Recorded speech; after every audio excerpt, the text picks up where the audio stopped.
गटारी अमावस्या म्हणजे काय? श्रावण हा महिन्यांचा राजा आणि आषाढ अमावस्येपासून सुरुवात होते महिन्यांच्या राजाची म्हणजेच श्रावणाची। म्हणून श्रावणात येणाऱ्या आषाढ अमावस्येला खूप महत्त्व आहे आणि श्रावणातल्या या आषाढ अमावस्येला दीप अमावस्या असेही सुद्धा म्हटले जाते किंवा दीप अवस दिव्यांची अमावस्या असे म्हणतात। मात्र काही समाजकंटकांनी याला गटारी असे नाव दिले आहे। खरे म्हणजे हा शब्द गटारी नसून गतहारी अमावस्या असा आहे। गत आहार हा शब्द मुळात गत आणि आहार या दोन शब्दांपासून बनलेला आहे। गत या शब्दाचा अर्थ आहे त्यागलेला। गत या शब्दाचा अर्थ होतो त्यागलेला आहार। गत आहार या शब्दाचा अर्थ होतो त्यागलेला आहार।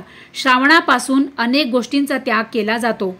म्हणजे कुणी 4 महिने म्हणजे श्रावणापासून चातुर्मास सुरू होतो आणि अशा या चातुर्मासात म्हणजे 4 महिन्यात कांदा लसूण न खाणे, मांस मदिरा यांचे सेवन केले जात नाही, म्हणजेच सात्विक आहार घेतला जातो, सात्विक आहार केला जातो आणि म्हणूनच या अमावस्येला गतहारी अमावस्या असे म्हणतात।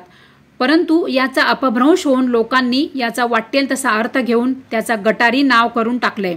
हे थांबायला हवं आणि आपल्या संस्कृतीचं रक्षण आपणच करायला हवं। आपली संस्कृती आपणच जपायला हवी, आपली संस्कृती आपणच जोपासायला हवी, तरच हे सगळ्यांना कळेल आणि याचा खरा अर्थ काय तो सगळ्यांना कळेल आणि घराघरात त्याचा अर्थ पोहोचेल।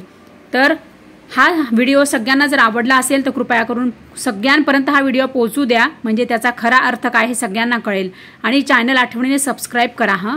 थँक्यू। आज दीप अमावस्या, दीपपूजनाचा दिवस। अज्ञानरूपी अंधाराचा नाश करून हा दीप सर्वार्थाने उजळो हीच शुभेच्छा। दीप अमावस्येच्या लक्ष लक्ष शुभेच्छा। आपणा सर्वांना आज दीप अमावस्येची हार्दिक शुभेच्छा।